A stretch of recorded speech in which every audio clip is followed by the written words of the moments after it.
Hello Fluffy Tails, it's the Serious Squirrel and welcome back to Alan Wake. In the last episode we had a lot of talking from Dr. Hartmann and he doesn't feel right to me if I am honest. And we met the Anderson brothers and we got a page from them, so let's read that. It was clearing up, or according to Hartmann, I was sinking back into the fantasy. I was convinced he was lying to me about everything. Crazy or not, the Andersons made more sense. Tom, got any booze on you? No. We Sorry, have a guys. stash of the special stuff at the farm. Our own formula, local ingredients. Medicine clears your head right up.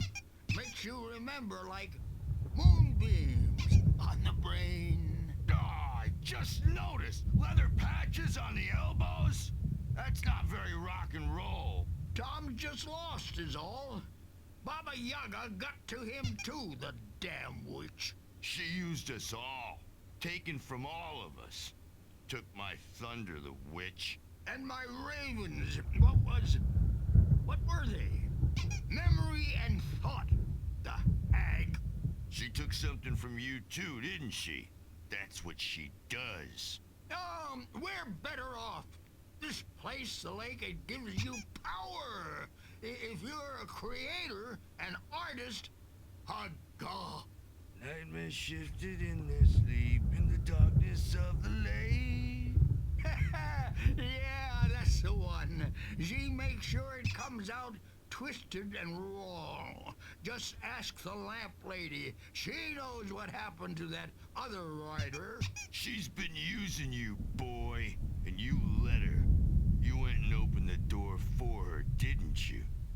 Now, it was already open a crack. And whose fault is that? We're morally corrupt, disease-ridden, old and stupid. Doesn't mean he had to open it all the way, goddammit. I think I now can read the page. Zane could feel the poems, taking form, shaping things. As he experimented, he imagined he could almost feel the power surging through the keys of the typewriter. It exhilarated him. But there was fear, too. If not for his young assistant Emil, he would have given it up. But Emil convinced him otherwise. He, too, had a way with words. Emil Hartmann. Alright. So tired.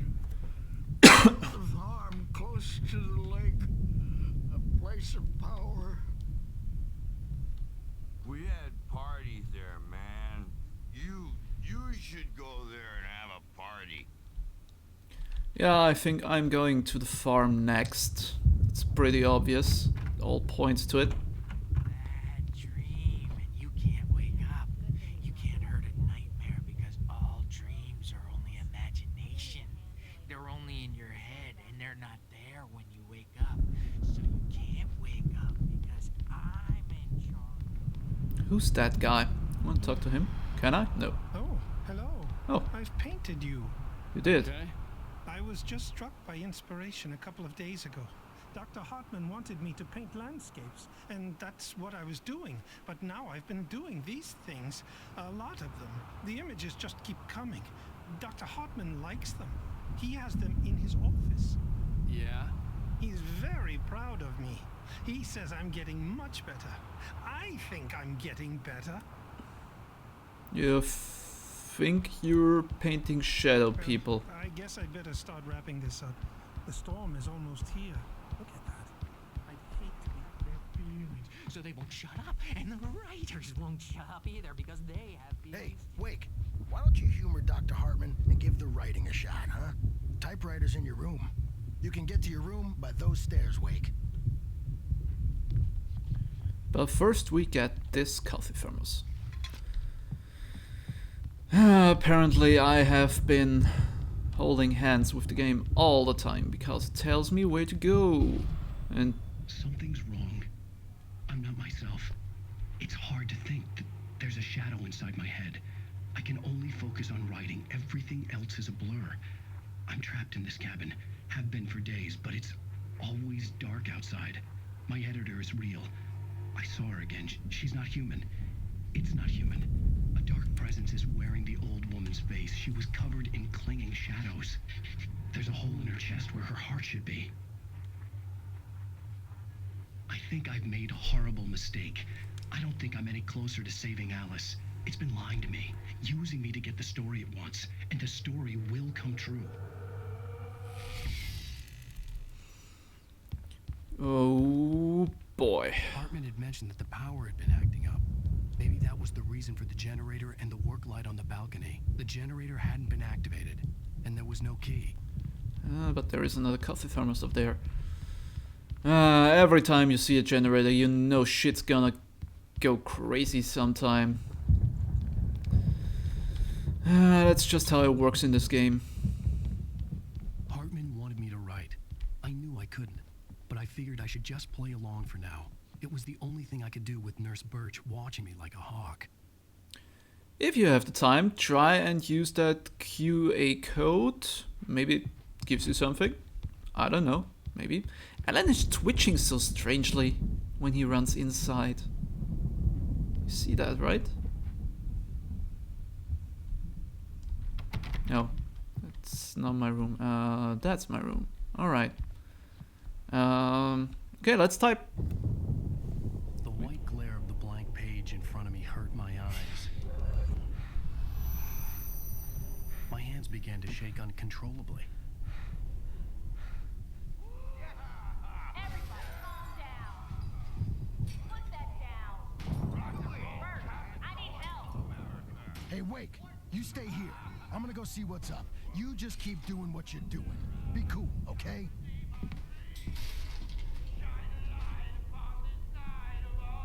I didn't know what the chaos was all about, but it could be my only chance of getting out of here. Okay. Oh, afraid of the crazy brothers, are ya? Not so weak now, are we? Who would play an Xbox 360 on that thing?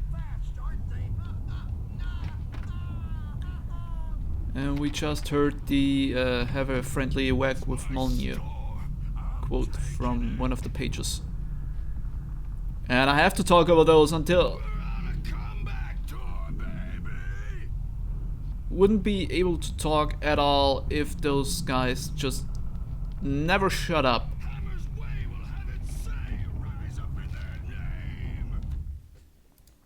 Hartmann kept talking, giving Barry the grand tour, clearly proud of the place. He went on and on about his hunting trophies, and Barry was impressed. But he was here on business. He raised his voice, cut through the monologue. Hey, Hartmann, where's Al? Hartmann stopped in mid-sentence, annoyed at the interruption. He nodded at the hulking orderly standing nearby. The man smiled and clapped a practiced hand on Barry's shoulder. Alright. Barry's here, it seems. Sinclair looked bad. That wasn't a love tap. The crazy old fart hit her hard. If she was one of Hartmann's goons, she had it coming. I had to get to Hartmann's office. He had taken all my manuscript pages. That's where he'd been keeping them. Come out and face the music, Birch. It's time to pay the piper. Apparently they hit her hard, okay. Not good. Not good at all.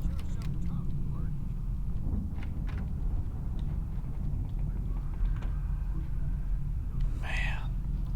This is going to hell fast. I thought there was a little downtime again. Hartmann wasn't happy. Maud could see it in his eyes. He quickly lowered his own. He had made a mess of it, and he knew it. The shame of failure was hard to bear. He hadn't expected Wake to say he needed more time, and he blurted out 2 days, less than Wake had asked for to show him who was in charge. But that wasn't part of Hartmann's plan. What's the part with Hartmann? I'm yet not sure. The photo on the wall caught my attention. In it, the clinic staff was standing outside the lodge. I knew the man next to Hartmann. He was the kidnapper. Hartmann had been playing me all along. Uh-huh. Markings on the tape said they were recordings Hartmann had made at the sessions with his patients. I saw Alice's name on one of them. For a moment, I couldn't breathe right. Now, Mrs. Wake, can you you tell me about Alan's problems? He's more and more out of control all the time. The parties, he's so angry all the time. He's getting violent. Do you mean with you? No, not with me. No, never. Sometimes I almost wish Alan would take a swing at me, because at least that lead to a conversation he couldn't just march out of. But no. Alan doesn't really sleep. And the work, well, he's not writing at all. He sits there for hours and just gets more and more frustrated.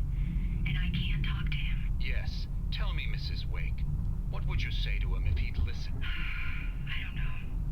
I want to say, I look at you, and it's not you. Just some stranger who resembles you. Looking out from behind your eyes, and I don't like that guy much. And now it's all gonna go to hell. But you don't ever say this. No. I've tried, but he's not listening. He's too deep in his own problems, always going on about something else. I'm so afraid I'm gonna lose him, and we're not even talking anymore. He doesn't let me in anymore. He just keeps me in the dark. I'm so alone here, even when he's home. Please help me, Doctor, because I'm at my wit's end. Well, if you can just get him here, I'll absolutely do my very best. Yeah, but Doctor, you need to be careful with him. He's not just going to listen to you and cooperate. He's the most stubborn man I've ever met. Well, I'll be sure to bear that in mind. Hearing her voice, what she was saying made me happy and sick and guilty all at once. Worst of all, I recognized the words. The phone call from her. It had been a cut-up of this. Just a recording. Alright. Seems like Alan wasn't always the best. Barry? Ow! About time! Barry! Man, am I glad to see you. We need to get to Hartmann's office. It's right next door. You okay? Yeah. I mean, no! The cops found me at Rose's trailer, but they didn't hassle me too much. I'm obviously a victim in this, and I demanded to be treated as such. Or else I'd sue their asses. Speaking of asses, that Fed gave me a real hard time, but I had no clue where you were. That guy's crazy, Al. But he let me go, and then I get a call from Hartmann, that son of a bitch, who tells me you're here, and I should come pick you up, but when I got here, 2 goons clobbered me and stuck me in there. What's with the cutout? I stole it from the diner to piss off Rose after what she did to us. That'll teach her. Yeah, that's a harsh punishment. Come on, pal, we gotta get going. Yeah. Awesome, Barry. You the man. You the best. I know I can trust you. Oh, gun. Perfect. Need that anyway. These were all the pages I had on me. And more.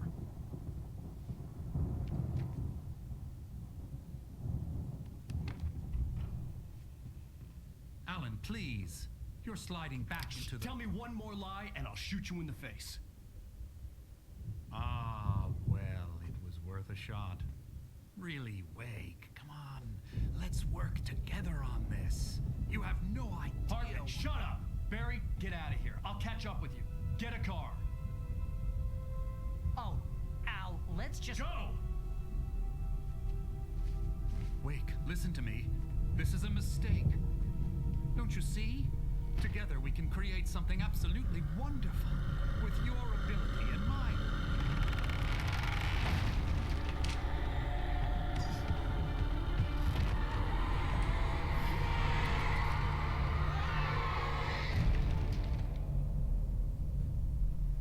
Okay. Ooh, that smile. Fluffy Tails, once again, before this gets out of hand and I don't have any time anymore to stop this, I'm going to stop the episode here. Yeah, this was another talky episode, another episode where I didn't have much chance to talk myself. But that's okay, my voice isn't where it would be anyway, so I take it. Oh, okay, let's see what happens in the next episode, Fluffy Tails. I hope you enjoyed this one. Come back in the next one, and as always, I'll leave you with Hardy. Goodbye. Goodbye.